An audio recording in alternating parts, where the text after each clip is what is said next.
3 words changed everything. 3 words whispered in the darkness of a hotel room, in the heat of tangled sheets and racing hearts, in that sacred space between strangers becoming something more. "Yes, sir." That's what she said.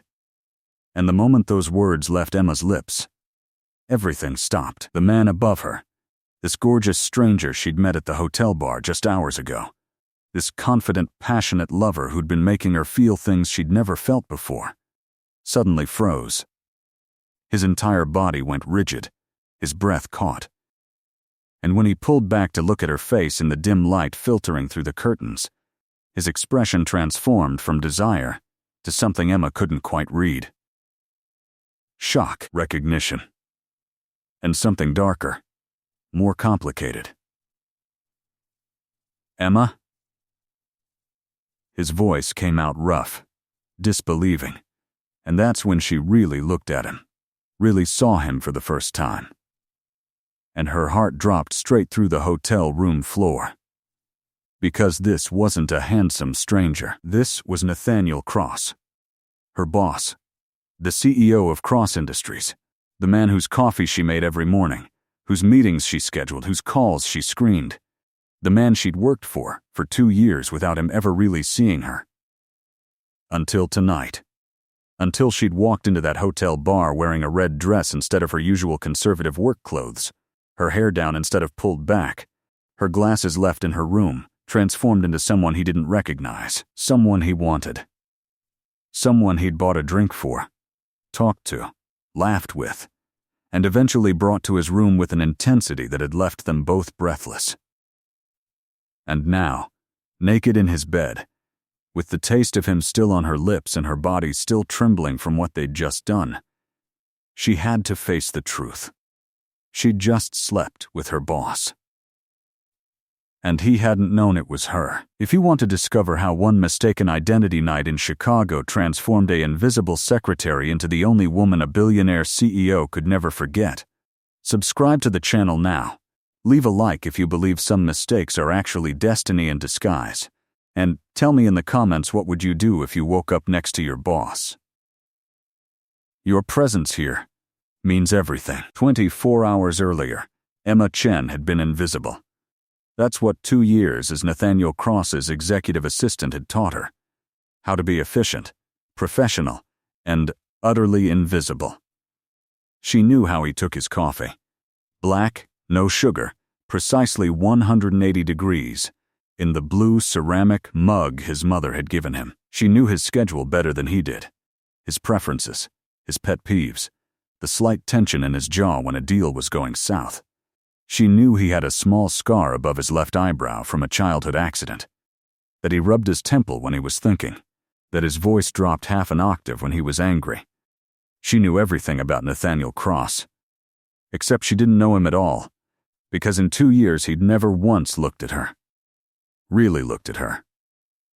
She was Emma, the assistant, the one who made things happen, who solved problems, who kept his life running smoothly. She wasn't a woman to him.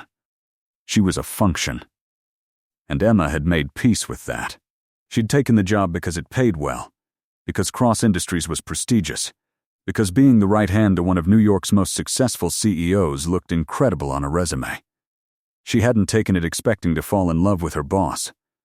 But somewhere between organizing his calendar and sitting across from him in late-night strategy sessions, somewhere between seeing how brilliant he was and how lonely he seemed despite all his success, somewhere between professional admiration and something much more dangerous, it had happened anyway. She'd fallen for Nathaniel Cross, the man who didn't know she existed. The conference in Chicago was supposed to be routine. Nathaniel attending a tech summit, Emma coordinating everything behind the scenes, separate rooms on separate floors, professional distance maintained. But on the second night, after a day of meetings that had run long, after Nathaniel had dismissed her with barely a glance and a distracted "Thank you, Emma," something inside her cracked. She was 28 years old. She had a master's degree from Columbia. She spoke 3 languages. She'd turned down job offers from companies that would have valued her, seen her, because some pathetic part of her kept hoping that one day Nathaniel would look up from his phone and really see her. But he never would. She was the assistant. She'd always be the assistant. So when her colleague Jennifer knocked on her door and suggested they hit the hotel bar, Emma made a decision. For one night, she wouldn't be Emma Chen, executive assistant. She'd be someone else. Someone visible. The red dress had been an impulse purchase months ago, hanging in her closet with tags still attached. She'd bought it for a date that never happened, with a man who'd seemed interested until he learned she was just a secretary. She slipped it on now, the silk clinging to curves she usually hid under conservative suits. She left her glasses in their case, relying on the contact lenses she rarely wore. She let her hair down, literally, the long black waves falling past her shoulders instead of twisted into her usual professional bun. When she looked in the mirror, she barely recognized herself. And that was exactly the point. The hotel bar was elegant, all dark wood and soft lighting, the kind of place where Chicago's business elite gathered to make deals over expensive whiskey. Emma ordered a glass of wine and tried to pretend she belonged. "Is this seat taken?" The voice was familiar, but different somehow. Relaxed, she looked up, and her heart stopped. Nathaniel Cross stood beside her, but not the Nathaniel she knew from the office. This version wore jeans and a simple black shirt instead of his usual three-piece suit. His hair was slightly messed up, as if he'd been running his hands through it. And he was looking at her. Really looking at her. With interest. With attraction. With absolutely no recognition. "It's yours if you want it," she heard herself say, and her voice came out lower, huskier than her usual professional tone. He smiled, and Emma realized she'd never seen him smile like that. Open. Genuine. Unguarded. "I'm Nathan," he said, extending his hand. Not Nathaniel. Nathan. The name he never used at work. Emma took his hand, feeling the warmth of his palm against hers, the slight calluses she'd never noticed before, and made a split-second decision that would change everything. "I'm Mia," she lied, using her middle name. Because Emma Chen couldn't do this. Emma Chen was professional, invisible, safe. But Mia could be anyone. Mia could be brave. His fingers lingered on hers just a moment longer than necessary. "What brings you to Chicago, Mia?" The way he said her name, the fake name, sent shivers down her spine. This was insane. This was her boss. She should tell him the truth right now. Laugh it off.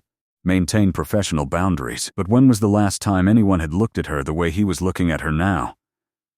Like she was fascinating. Like she was beautiful. Like she was worth seeing.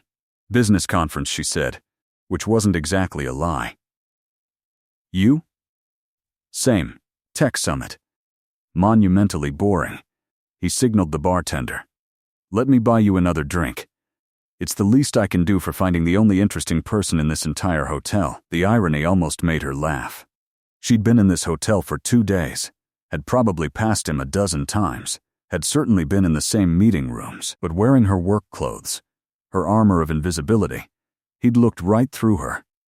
Now, in a red dress with her hair down, she was suddenly the most interesting person in the hotel. They talked for hours. About everything and nothing. He told her about growing up in Boston, about a father who built an empire and expected his son to maintain it, about the pressure of carrying a family name that meant something. She'd heard none of this before, despite 2 years of 12-hour days in his office. At work, Nathaniel Cross was all business, all the time, but Nathan, this version of him with defenses down and walls lowered, was different. He was funny, self-deprecating, surprisingly vulnerable. He asked about her life, actually listened to her answers. Emma found herself telling him truths she'd never spoken aloud, carefully editing out details that might reveal who she really was. She told him about her parents, immigrants from Taiwan who'd sacrificed everything for her education, about feeling caught between two worlds, never quite American enough or Chinese enough, about the pressure to succeed, to make their sacrifices mean something, about being tired of invisible, of playing it safe. "I know exactly what you mean," Nathan said, and something in his voice made her believe he truly did. "Sometimes I look at my life and wonder whose life I'm living. Everything looks perfect on paper. Successful company, money, respect. But I come back to an empty penthouse every night and can't remember the last time I had a real conversation with someone who wasn't trying to get something from me." His blue-gray eyes locked on hers, and Emma felt the air between them shift, become charged with something dangerous and electric. Until tonight, her heart hammered against her ribs. This was wrong on so many levels, but when his hand reached across the bar to tuck a strand of hair behind her ear, the same gesture that had felt so intimate in the competitor's script, she couldn't make herself pull away. "Mia," he said softly, and even though it wasn't her real name, the way he said it made her whole body respond. "I don't usually do this. I don't pick up women in hotel bars. But there's something about you, like I've been looking for you without knowing it. She should stop this. She should tell him the truth." But 2 years of wanting him, of being invisible to him, of wondering what it would feel like to be seen by Nathaniel Cross, made the words die in her throat. Instead, she leaned closer. "Maybe some people are meant to find each other," she whispered. His thumb traced her jawline, and she watched his pupils dilate, watched his breathing change. "Come upstairs with me." It wasn't a question, it was an invitation to step off a cliff, to burn every bridge, to risk everything for one night of being seen. Emma Chen, responsible assistant, would have said no, would have made an excuse, retreated to safety, maintained professional boundaries. But Mia, this brave version of herself in a red dress, took his hand and said yes. The elevator ride to his room was torture. They stood on opposite sides, but the tension between them was so thick, Emma could barely breathe. She could feel his eyes on her, could see in the reflection of the elevator doors the way he looked at her, like he wanted to devour her, like she was the only thing in the world that mattered. The moment his hotel room door closed behind them, everything changed. He pulled her against him with a hunger that took her breath away, his mouth finding hers in a kiss that was nothing like the careful, controlled man she knew from the office. This was raw, desperate, real. His hands tangled in her hair, pulling her closer, and Emma let herself fall into it, into him, into this moment where she wasn't his assistant but just a woman he wanted with an intensity that made her dizzy. They stumbled toward the bed, shedding clothes between kisses, and Emma's mind went blissfully blank.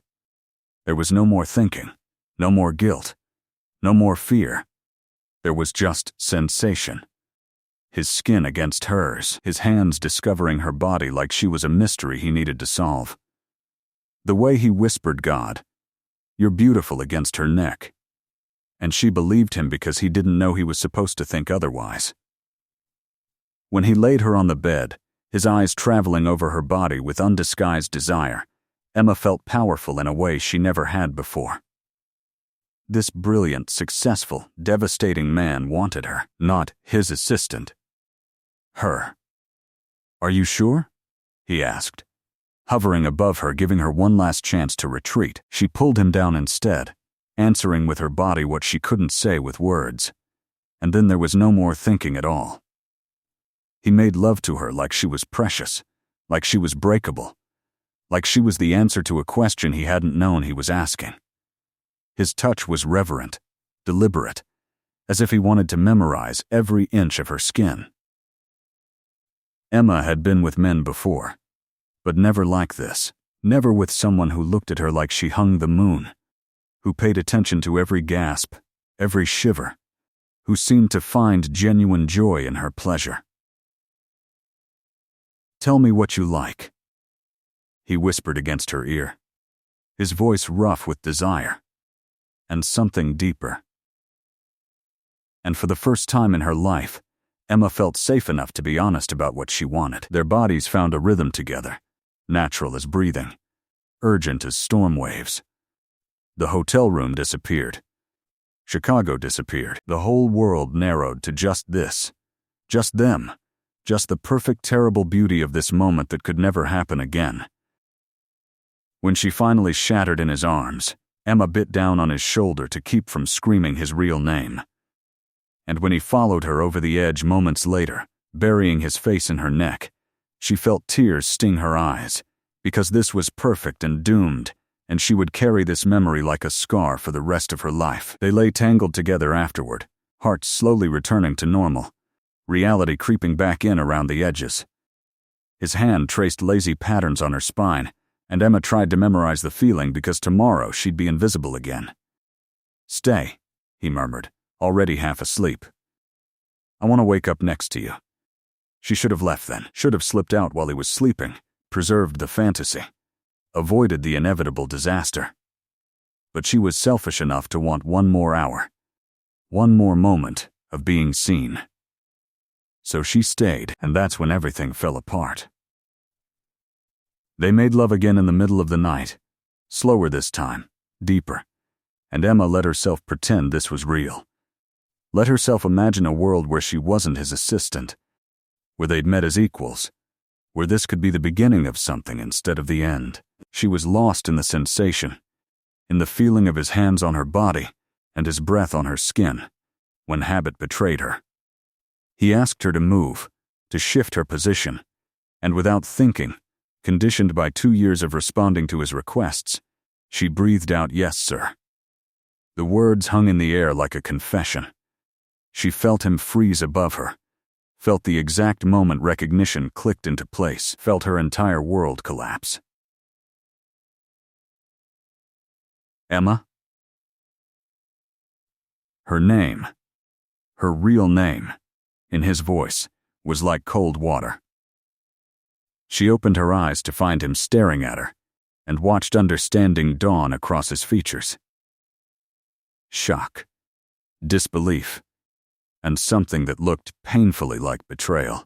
He pulled away, reaching for the bedside lamp, flooding the room with harsh light that left no room for pretense. Oh my God. Emma? She grabbed for the sheet, suddenly desperate to cover herself, to hide, to disappear the way she'd perfected over 2 years. But there was nowhere to hide from this. "Nathaniel, I can explain. You can explain?" His voice was low, dangerous, nothing like the warm laughing man from the bar. This was CEO Nathaniel Cross, and she was in so much trouble. "You can explain why you lied to me? Why you let me think you were someone else? Why you?" He cut himself off, running his hands through his hair in a gesture she knew meant he was barely controlling his anger. He stood, pulling on his pants with sharp, jerky movements. Emma's heart was breaking into 1,000 pieces. This was exactly what she'd known would happen. This was why she should never have agreed to drinks, should never have come to his room, should never have let herself believe for even a moment that this could be anything other than a catastrophic mistake. "I'm sorry," she whispered, and she was. Sorry for lying, sorry for wanting him, sorry for ruining everything. Sorry for being stupid enough to think one night of being seen could be worth the price she'd have to pay. "You're sorry." He laughed, but there was no humor in it. My assistant he couldn't even finish the sentence. He paced to the window, his back rigid with tension. "How long have you been planning this? Was this some kind of game? Sleep with the boss and get a promotion? Or maybe you're looking for a settlement? Is that why you recorded this?" "What?" "No, I would never." The accusation hit her like a physical blow. "I didn't plan any of this. You approached me. You didn't recognize me. I should have told you who I was right away, I know that.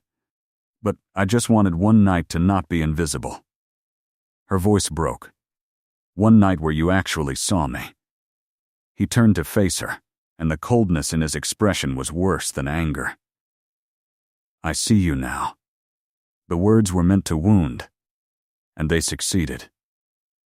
Emma felt something inside her shatter completely. She climbed out of bed, gathering her dress, her shoes, her dignity, and whatever scraps she could find.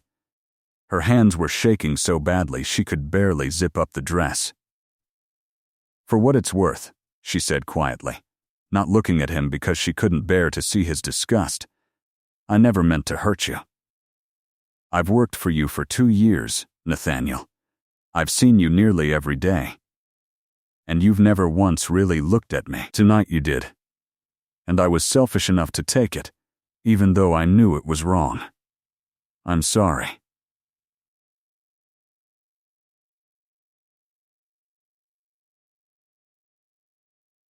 She walked to the door, each step feeling like walking to her execution. "Emma," his voice stopped her, hand on the doorknob. For a moment, just a moment, she let herself hope. Maybe he understood. Maybe this could somehow be okay. But when she turned, the expression on his face killed that hope instantly. "Don't come to the office on Monday. I'll have HR arrange your severance package." The words hit Emma like bullets. She nodded once, not trusting her voice, and walked out of his hotel room with whatever remained of her pride. She made it all the way to her own room before the tears came. She'd known this would end badly. She'd known from the moment she took his hand in the bar that she was destroying her career, her stability, her carefully built life. But some stupid, hopeful part of her had thought maybe, just maybe, the connection between them had been real enough to survive the truth.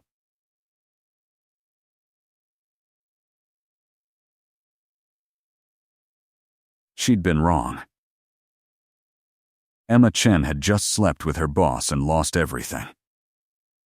The rest of the Chicago conference passed in a blur of humiliation. Emma stayed in her room, ordering room service and trying to figure out how to salvage something from the wreckage of her life. She'd have to tell her parents she lost her job.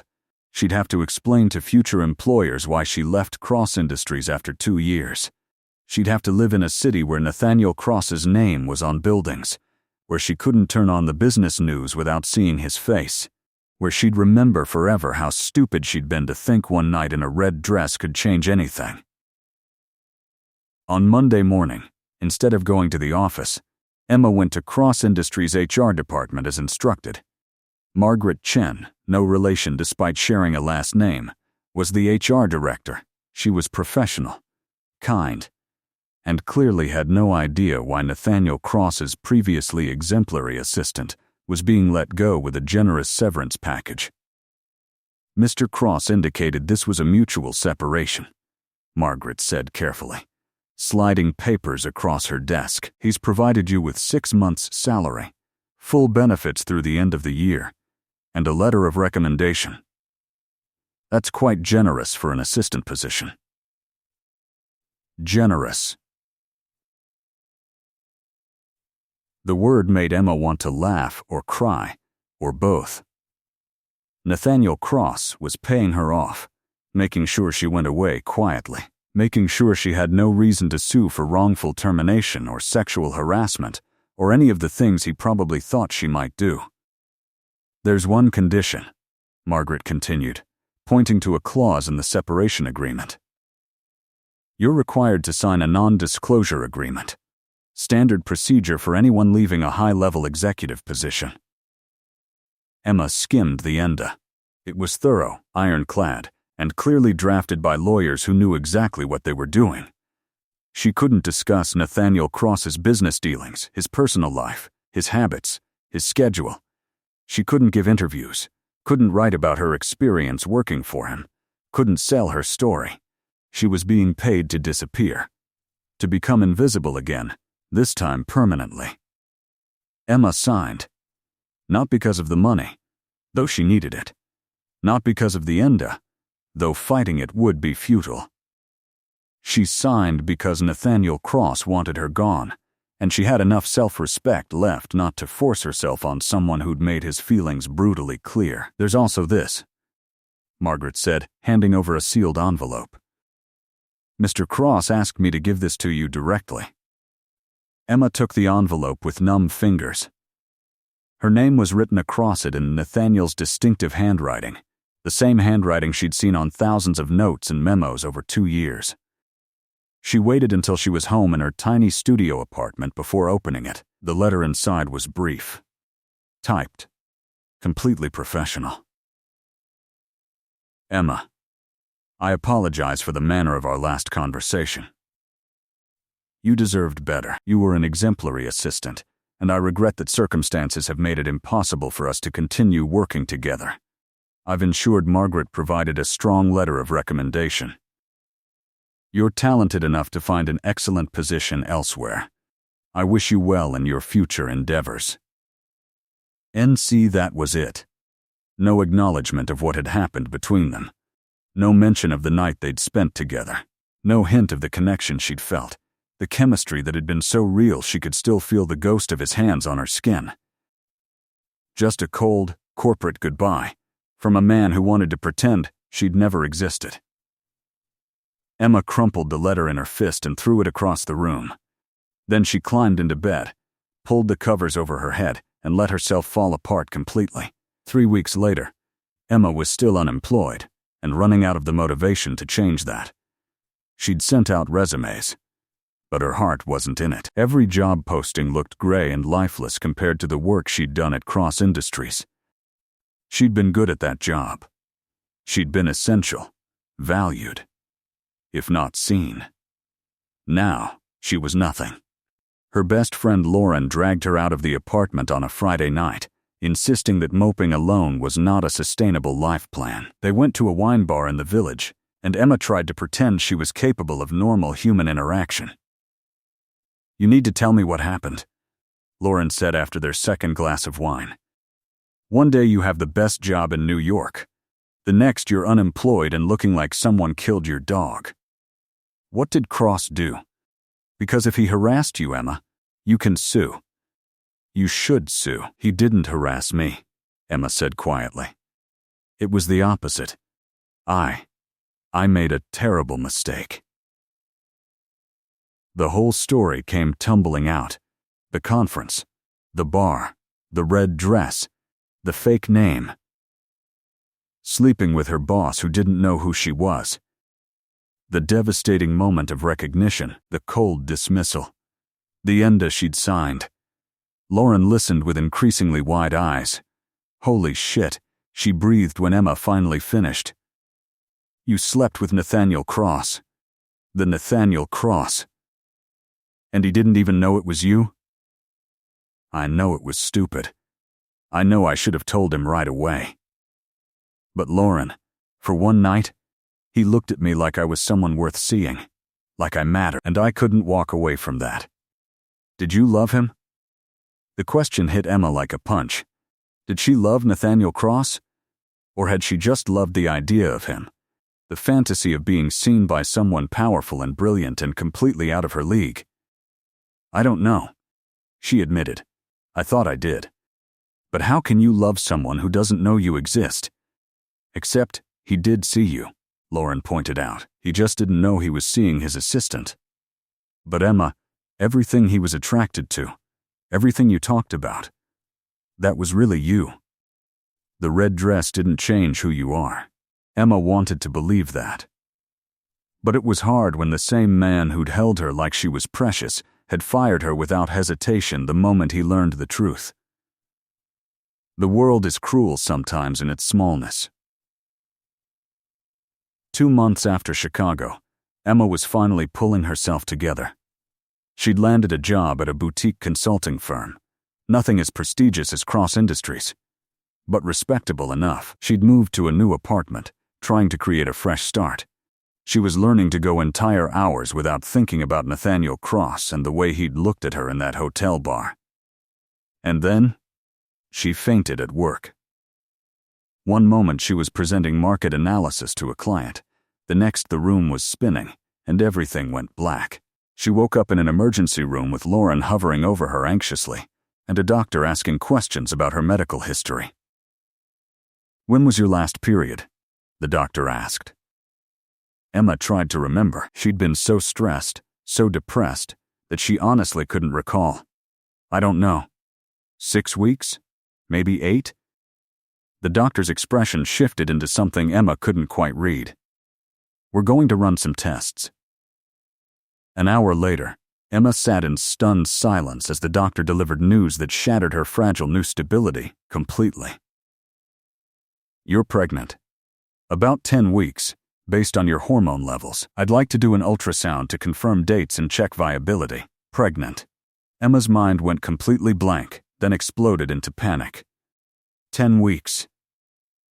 10 weeks ago she'd been in Chicago. 10 weeks ago she'd spent one night with Nathaniel Cross. One perfect, terrible, catastrophic night that had already destroyed her career. Now, it had given her a child. This wasn't supposed to happen, she whispered. We were careful. We used protection. Contraception is never 100% effective, the doctor said gently. Do you have a support system? Is the father in the picture? The father. Nathaniel Cross, Billionaire CEO, the man who'd fired her and paid her to disappear, was the father of her baby. Emma felt hysterical laughter bubbling up in her throat. This was beyond disaster. This was catastrophic. Can I have some time to think? She managed. Of course. But you'll need to make decisions about prenatal care soon. Here's some information on your options. Options. Emma knew what the doctor meant. She could terminate the pregnancy, could erase this final connection to Nathaniel Cross, could return to rebuilding her life without this complication. She should probably do that. It would be smarter, simpler, safer. But as she sat there with pamphlets in her hands and her whole world turned upside down again, Emma felt something unexpected stirring beneath the panic. A tiny spark of something that felt almost like hope. She'd spent her whole life being invisible, playing it safe, making the smart choice. And where had that gotten her? Alone, unemployed, heartbroken. Maybe it was time to make a different kind of choice. That night, Emma sat in her apartment with her hand on her still flat stomach and made a decision that terrified her. She was keeping this baby. Nathaniel Cross's baby. The man who'd fired her, who'd made it brutally clear he wanted nothing to do with her, was going to be a father. And she had no idea how to tell him. The INDA she'd signed didn't cover pregnancy. Her lawyers confirmed that much. But it did make any communication with Nathaniel incredibly complicated. She couldn't just call him, couldn't show up at his office, couldn't send an email. Every method of contact felt like a violation of the agreement she'd signed. 3 weeks of agonizing indecision later, Emma finally worked up the courage to act. She drafted a letter, kept it strictly factual, nothing emotional, nothing that could be construed as harassment or an attempt to extort him. Mr. Cross, I'm writing to inform you of a situation that requires your attention. I'm pregnant. Based on the timing, you are the father. I want to be clear that I'm not asking for anything beyond what you're legally obligated to provide, and I'm willing to undergo any paternity testing you require. I understand the complicated nature of our previous relationship and the INDA I signed. I'm not attempting to violate those terms. I simply felt you had a right to know. You can reach me at the number below if you wish to discuss this matter. Emma Chen. She sent it by certified mail to his office, marked personal and confidential. Then she waited. And waited. And waited. A week passed with no response, then 2 weeks.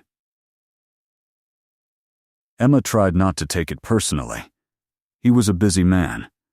Maybe the letter hadn't reached him. Maybe his assistant, whoever had replaced her, had screened it out. Maybe he didn't care. The thought hurt more than she wanted to admit. 3 weeks after sending the letter, Emma was leaving her doctor's office after her first ultrasound when her phone rang from an unknown number. Hello? Emma Chen? The voice was professional. Female. Unfamiliar. Yes? This is Catherine Morrison from Cross Industries Legal Department. I'm calling regarding the letter you sent to Mr. Cross. He's asked me to handle this matter on his behalf. Of course. Of course, Nathaniel couldn't be bothered to call her himself. He'd sicked his lawyers on her instead. Emma felt something inside her harden, crystallize into determination. I see. Mr. Cross requests a paternity test before any further discussion. Can you make yourself available this week? Yes. Good. We'll arrange everything and send you the details. Mr. Cross also wants me to make clear that any public discussion of this situation will be considered a violation of your NENDA and will be met with immediate legal action. The threat was clear. Keep quiet or be destroyed. Emma thought about the tiny heartbeat she'd seen flickering on the ultrasound screen an hour ago. Thought about her child, who deserved better than to be treated as an inconvenient problem to be managed by lawyers. You can tell Mr. Cross that I have no interest in going public with anything, Emma said, keeping her voice steady. I'm not trying to extort him or embarrass him. I just thought he deserved to know he's going to be a father. If he'd rather handle this through lawyers, that's his choice. I'll relay your message. Catherine hung up without goodbye. Emma stood on the sidewalk outside the doctor's office, one hand pressed to her stomach where her baby was growing, and made herself a promise. Her child would never be invisible, would never feel like an inconvenience, would never be made to feel like they didn't matter, even if that meant doing this entirely alone. The paternity test was conducted at a sterile medical facility in Midtown, all chrome and fluorescent lighting and cold efficiency. Emma sat in a waiting room, watching expensive-looking people come and go, and tried not to feel like she was being processed. A nurse took her blood sample with practiced indifference, labeled it with a number instead of her name, and sent her on her way. No one mentioned Nathaniel. No one acknowledged what this test was for. Emma was just another problem being handled with corporate precision. She went home and waited for results that would legally bind her to a man who couldn't stand to speak to her. The call came 3 days later from Catherine Morrison again. The results are positive. Mr. Cross is the father. I know, Emma said quietly. There was a pause. Mr. Cross would like to arrange a meeting to discuss arrangements. Arrangements. The word felt cold, clinical. When? This evening, if you're available. 7 o'clock at his penthouse. His penthouse. The thought of seeing Nathaniel again after 3 months made Emma's stomach twist with nerves that had nothing to do with morning sickness. But she needed to do this for her baby. I'll be there. The address Catherine provided was in Tribeca, one of those buildings where the doorman wore a better suit than most CEOs. Emma dressed carefully in a simple navy dress that hid her small baby bump, pulled her hair back in the professional bun she'd worn for 2 years at Cross Industries, put on her glasses. Armor. She needed armor for this. The elevator ride to the penthouse felt endless. Emma tried to prepare herself for seeing Nathaniel again. But how do you prepare for facing the father of your child who wishes you didn't exist? The doors opened directly into his apartment, and Emma stepped into a space that took her breath away. Floor-to-ceiling windows overlooking the Hudson River. Modern furniture that probably cost more than her annual salary. Art on the walls that she recognized from auction catalogs. Everything perfect, beautiful, and utterly cold. Like a magazine spread, not a home. Nathaniel stood by those massive windows, his back to her, silhouetted against the city lights. He wore dark slacks and a white dress shirt with the sleeves rolled up. And for just a moment Emma was back in that hotel room, watching him undress, feeling his hands on her skin. Thank you for coming. His voice was controlled, professional. The voice he'd used in business meetings, not the voice that had whispered her fake name in the darkness. He turned to face her, and Emma's breath caught. He looked terrible. There were dark circles under his eyes, new lines on his face, a tension in his shoulders that hadn't been there before. He looked like a man who hadn't slept properly in months. Good. Some petty part of her thought. She hadn't slept well either. Would you like to sit? He gestured to the sofa, playing host to an unwelcome guest. Emma sat, keeping her purse in her lap like a shield. Nathaniel took a chair across from her, maintaining careful distance. The man who'd made love to her with such passion now couldn't even sit next to her. I assume Catherine explained about the paternity test results. He began. Yes. Good. That simplifies things. He pulled out a document from the coffee table. I've had my lawyers draft an agreement. It's generous, I think you'll find. Full financial support for the child. Medical expenses covered. A trust fund. Private school tuition. Everything the child could need. Emma took the document with numb fingers, skimming pages of legal language that basically amounted to Nathaniel throwing money at the problem. At her. At their baby. There's also a provision for you, he continued. A lump sum payment, plus monthly support that should allow you to maintain a comfortable lifestyle.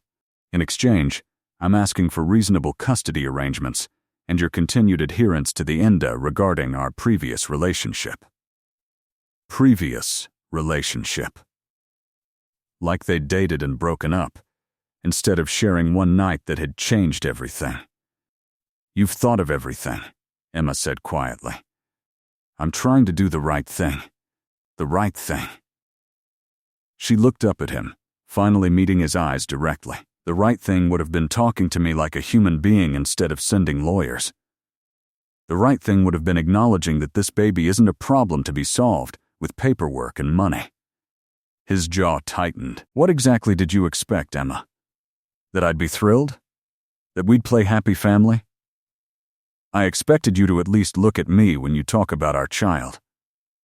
The words burst out of her, months of hurt and anger finally breaking through her careful control. I expected you to care that you're going to be a father. I expected something. Anything. Other than this cold corporate bullshit. Nathaniel stood abruptly, pacing to the window. You lied to me. I know. You came to my hotel room under false pretenses. I know. You slept with me while I was your boss, putting both of us in an impossible position. I know. Emma stood too, her hands shaking. I know I made mistakes, Nathaniel. I know I should have told you who I was. But I didn't do this on purpose. I didn't get pregnant to trap you, or extort you, or whatever you think I'm doing. This baby wasn't part of some master plan. It's just what happened when two people who were stupid enough to think one night could be simple made a mistake. A mistake, he repeated, and something in his voice made her pause. Yes. Wasn't it? She watched his reflection in the window, saw the way his hands clenched at his sides. I don't know what it was. The admission was so quiet she almost didn't hear it. All I know is that I can't stop thinking about that night. About you. About how it felt when I didn't know who you were, when we were just two people who connected.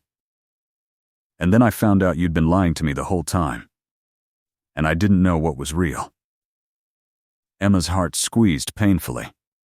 It was all real, Nathaniel. The conversation. The connection. What happened between us, the only thing that was fake, was my name. Everything else was me. The real me. The me you never bothered to see in 2 years of working together. He turned to face her, and the pain in his expression took her breath away. You think I didn't see you? His voice was raw, stripped of its professional veneer. Emma, I saw you. Every damn day for 2 years I saw you. The way you bit your lip when you were concentrating. The way you organized my schedule around things I didn't even know I cared about. The way you somehow always knew when I needed coffee or space, or someone to tell me I was being an idiot about a deal. He took a step closer. I saw the way you lit up when we landed the Morrison contract. How proud you were even though you'd never take credit for the work you did to make it happen. I saw you staying late to help junior staff with their presentations, even though it wasn't your job. I saw you being kind to people who couldn't do anything for you. Being brilliant without showing off. Being good in a world that rewards cutthroat. Another step. I saw you, Emma. And it terrified me. Emma's breath came in short gasps. What? You were my assistant. There were rules, boundaries. ethics. I couldn't look at you the way I wanted to look at you. I couldn't touch you. I couldn't even admit to myself that I wanted to. So I convinced myself you were just efficient, just professional, just the assistant. I made you invisible because if I let myself really see you, I'd have to admit I was falling for someone I could never have. Tears spilled down Emma's cheeks. You fired me. I panicked. He was close enough now that she could smell his cologne, the same scent that had surrounded her in Chicago. I woke up in that hotel room with the woman I'd been fantasizing about for 2 years, and she'd lied to me about who she was, and I didn't know if anything we'd shared was real. I didn't know if you'd targeted me deliberately, if this was some kind of game. I was angry and hurt and scared, and I did the worst possible thing. I pushed you away before you could destroy me. I would never. I know that now. His hand lifted, hesitated, then gently wiped a tear from her cheek. The touch sent electricity through her entire body. I've had 3 months to replay that night 1,000 times, to remember every word we said, every moment we shared. You weren't playing a game, Emma. You were being brave. You were taking a chance on something you wanted, even though it was risky and probably stupid and definitely could blow up in your face. He laughed softly, bitterly. Which it did, because I was too much of a coward to handle the truth. Emma couldn't breathe, couldn't think, could only stare at this man who was saying everything she'd needed to hear 3 months ago. When Catherine told me you were pregnant, Nathaniel continued, his hand still cradling her face, my first thought wasn't panic or anger. It was hope. Because maybe this meant you'd have to stay in my life. Maybe I'd get another chance to figure out how to fix what I'd broken. You really hurt me, Emma whispered. I know. And I'm sorry. I'm so sorry, Emma, for firing you, for sending lawyers instead of calling you myself, for making you feel like you and our baby were problems to be managed instead of, his voice broke, instead of the miracle I don't deserve. Nathaniel, I don't expect you to forgive me. I don't expect you to want anything from me beyond financial support. But I need you to know that I'm going to be involved in our child's life, not because it's the right thing to do, not because of obligation, but because this baby is part of you. And I already love them for that reason alone. He pulled his hand away, stepping back, giving her space. The agreement Catherine sent you. Throw it away. I'll provide whatever financial support you need with no strings attached. I'll respect whatever custody arrangement you want. If you want me completely out of your life except for child support, I'll do that. If you want me to be involved as the father, I'll be there for every doctor's appointment, every ultrasound, every moment you'll let me share. Emma looked at this powerful, brilliant, devastatingly beautiful man who was offering her everything and asking for nothing, and felt her heart make a decision her brain knew was risky. I want you to come to my next ultrasound. The hope that flooded Nathaniel's face was almost painful to see. Really? Really? It's next Tuesday at 3. Dr. Martinez's office on 72nd Street.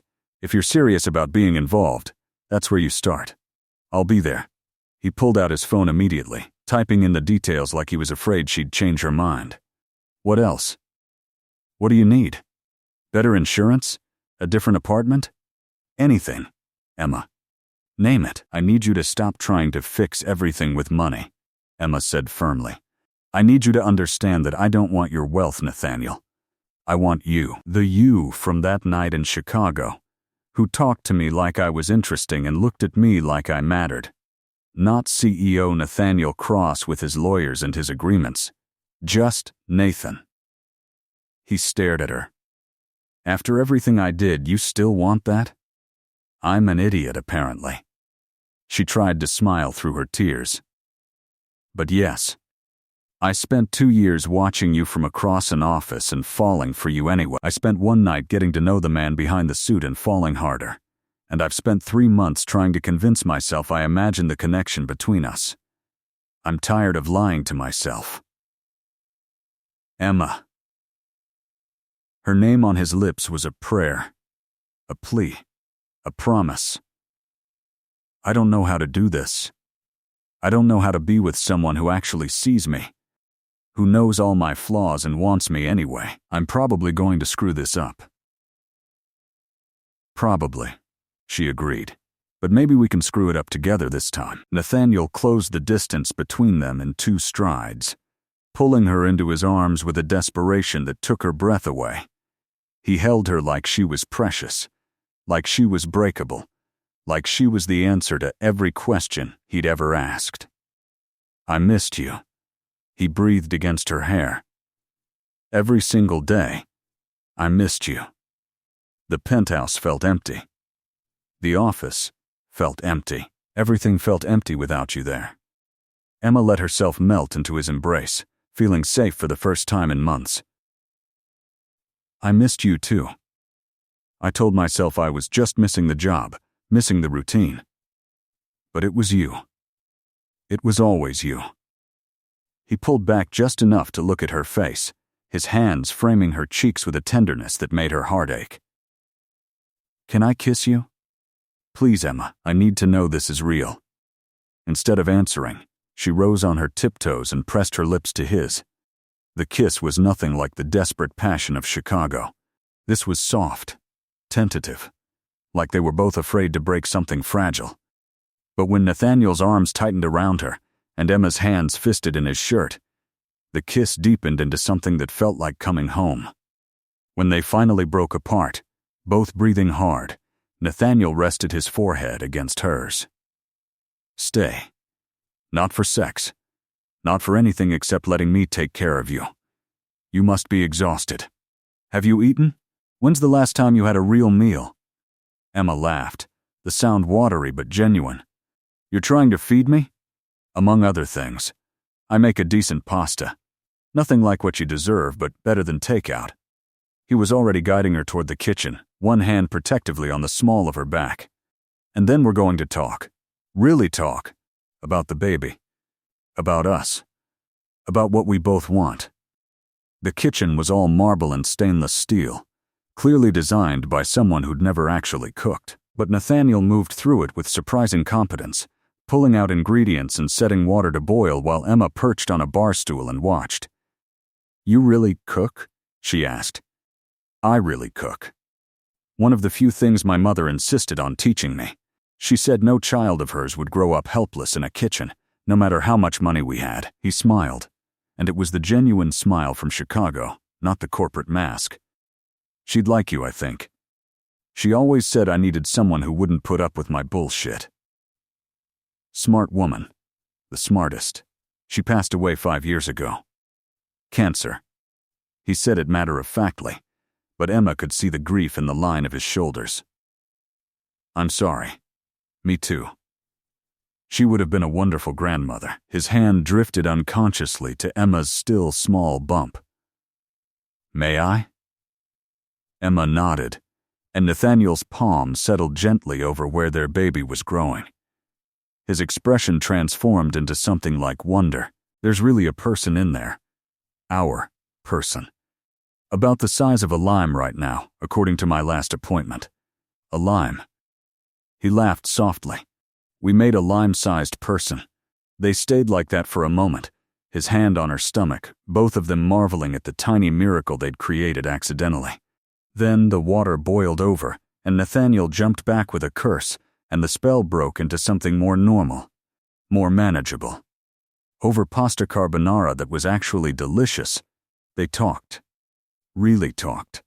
About Emma's pregnancy so far, the morning sickness that had finally faded, her fear about doing this alone, her hopes for their child, about Nathaniel's terror when he'd gotten her letter, his anger at himself for handling it so badly, his desperate desire to be a good father even though he had no idea how.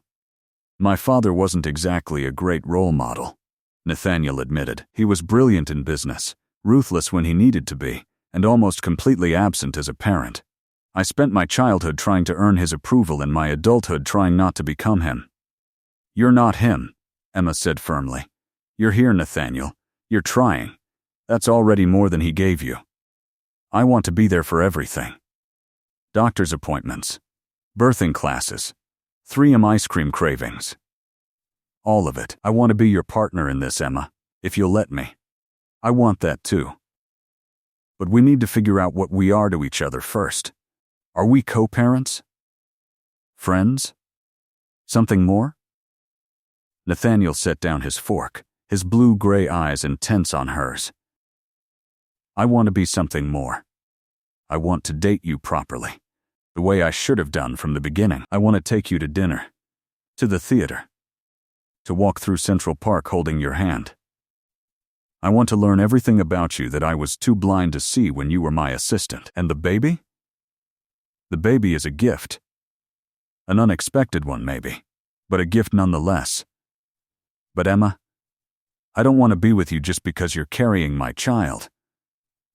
I want to be with you because you're brilliant and kind and brave enough to call me out when I'm being an idiot. I want to be with you because when I'm with you, I'm better than I am alone. Emma's heart felt too big for her chest. I want that too. But Nathaniel, we need to go slow. We barely know each other outside of a work context and one night in Chicago. We have a lot to figure out. Then we'll figure it out together. He reached across the table to take her hand. I'm not going anywhere, Emma. Not this time. The conversation stretched late into the night. They moved from the kitchen to the living room, Nathaniel insisting Emma put her feet up while he sat on the floor beside the couch, their fingers intertwined. Emma told him about her childhood, about the pressure of being a first-generation immigrant's child, about feeling like she had to be perfect to justify her parents' sacrifices. Nathaniel shared stories she'd never heard in 2 years of working for him, about the loneliness of growing up wealthy, about the weight of family legacy, about the fear that no one would ever want him for anything beyond his money or name. I think that's why Chicago felt so perfect, he said quietly. You wanted me when you thought I was just Nathan. Nobody. Just a guy in a bar. You were never nobody, Emma corrected. You were fascinating and funny and actually listened when I talked. That's not nothing, Nathaniel. That's everything. When Emma finally admitted she was exhausted, Nathaniel showed her to a guest room that was bigger than her entire apartment.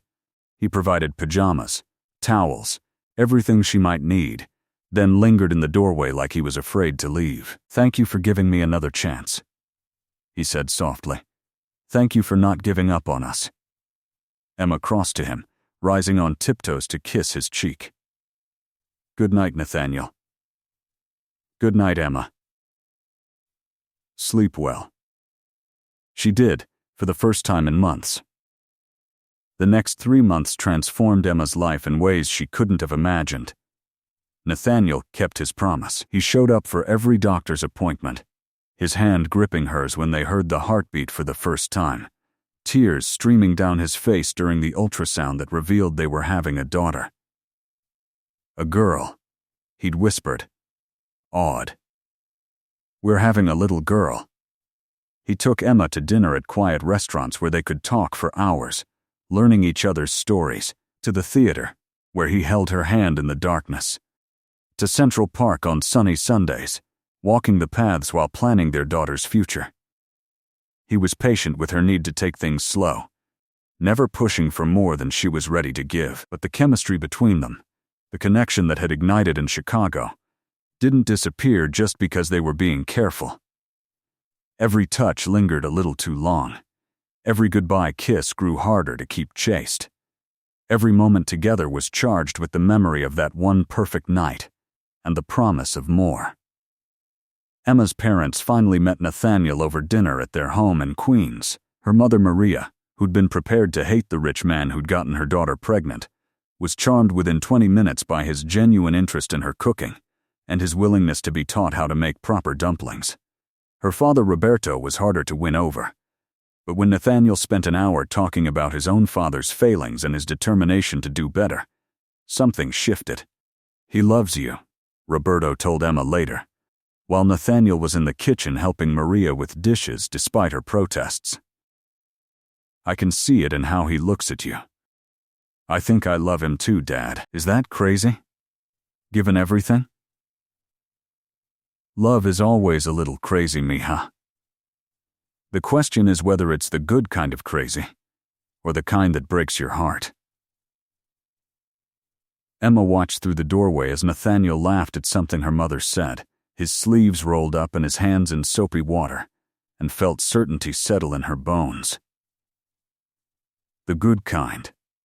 Definitely the good kind. It was Emma's 6th month of pregnancy when everything shifted again. She'd been staying at Nathaniel's penthouse more often than her own apartment, their relationship deepening into something that felt inevitable and right. But they still hadn't slept together since Chicago, both of them afraid to rush, to mess up the fragile, beautiful thing they were building. They were watching a movie on the couch, Emma's head on Nathaniel's shoulder and his hand resting on her now prominent belly, when their daughter kicked hard enough that they both felt it. "She's strong," Nathaniel marveled, his palms spreading wider to catch every movement. Like her mother. Or stubborn, like her father. That too. He turned to look at Emma, and something in his expression made her breath catch. "I love you. I know we said we'd take this slow, but Emma, I love you. I've loved you since Chicago, maybe even before that if I'm honest. I love your strength and your kindness, and the way you call me out when I'm being an idiot. I love how you make me want to be better. I love that we're building a family together." Emma's eyes filled with tears, pregnancy hormones and genuine emotion mixing together. "I love you too. I tried not to, tried to protect myself. But Nathaniel, I've been in love with you for so long I can't remember when it started." He kissed her then, deep and slow, and full of promise. When he pulled back, his voice was rough with emotion.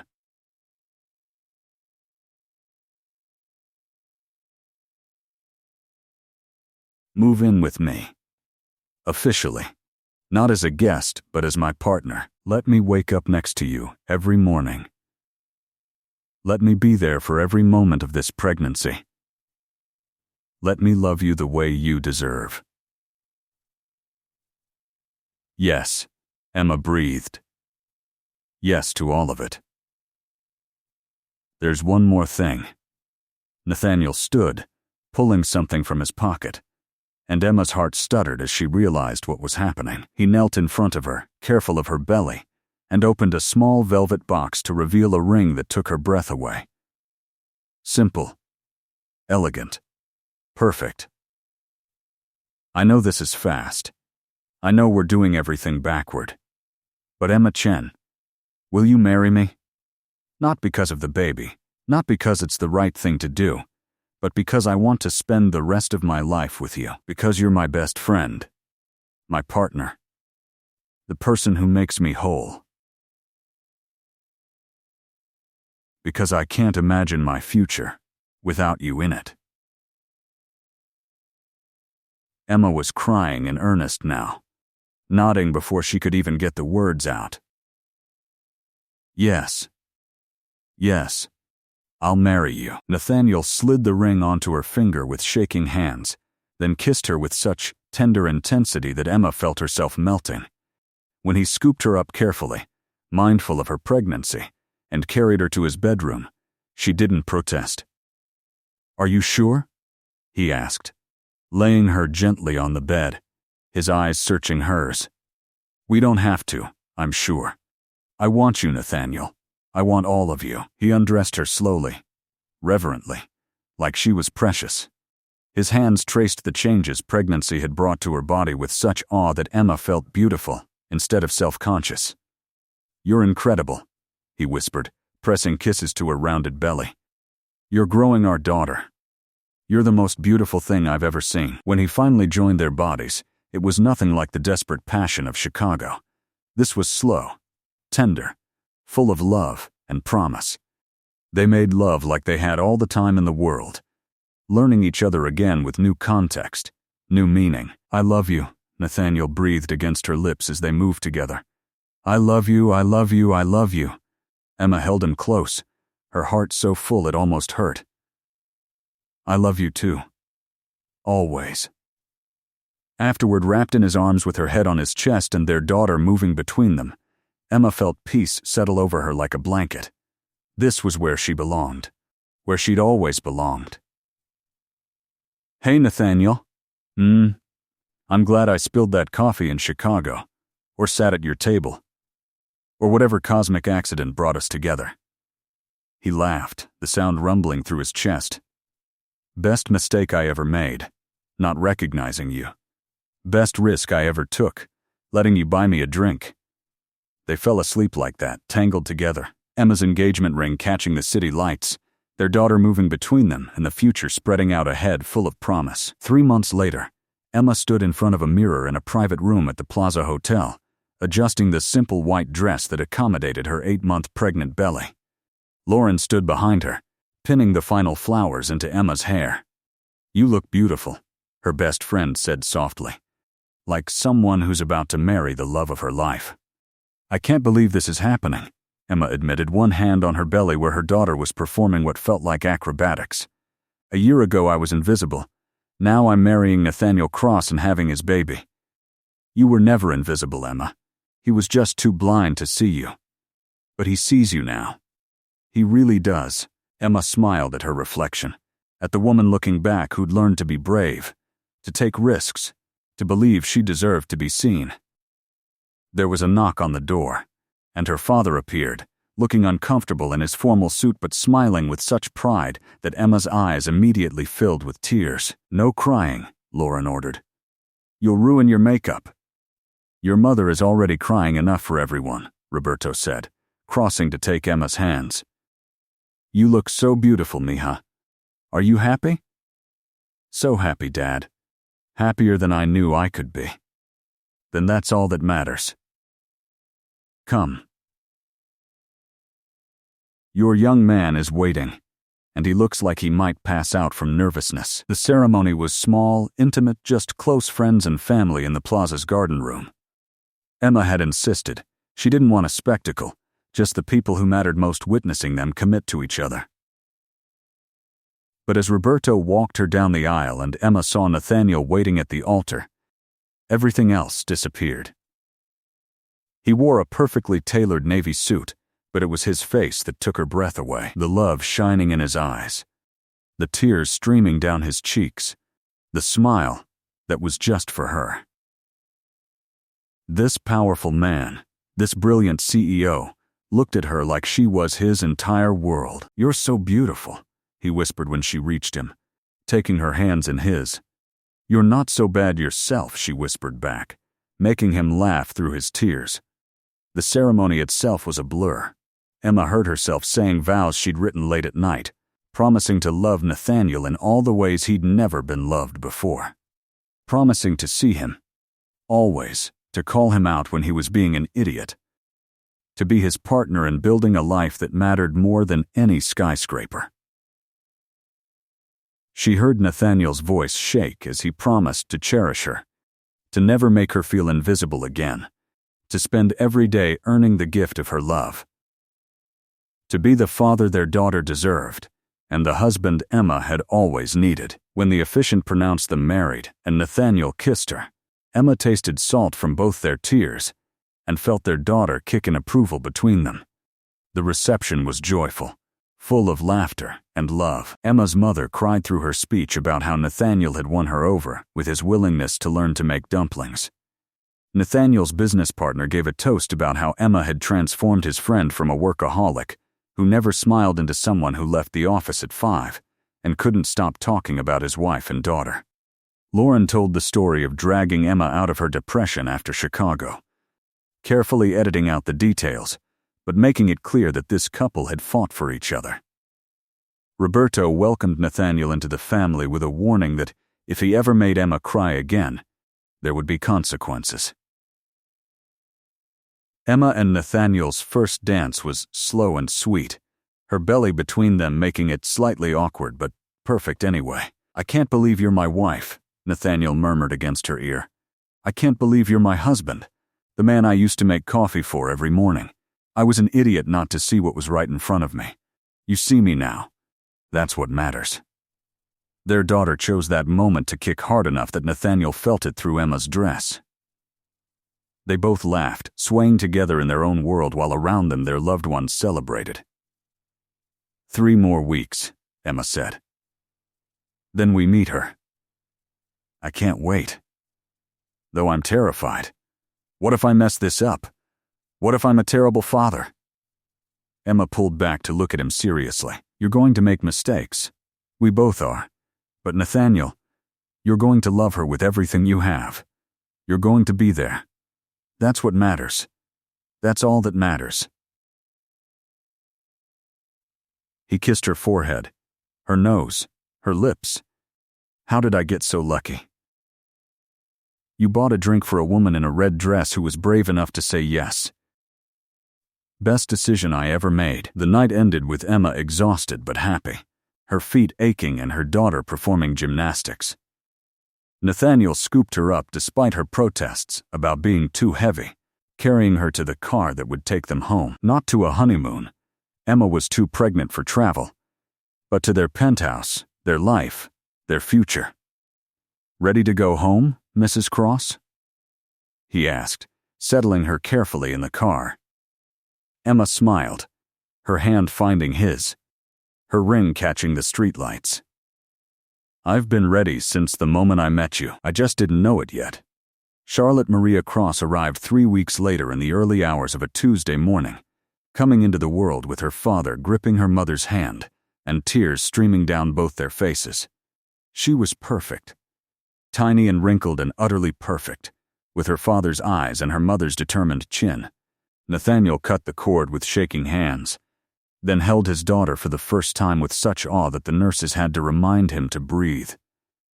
"She's here," he whispered, unable to look away from Charlotte's tiny face. "Our daughter is here." Emma watched through exhausted, happy tears as her husband, fell completely in love with their baby. This man who'd once fired her, who'd thought she was trying to trap him, now looked at their daughter like she'd hung the moon and stars.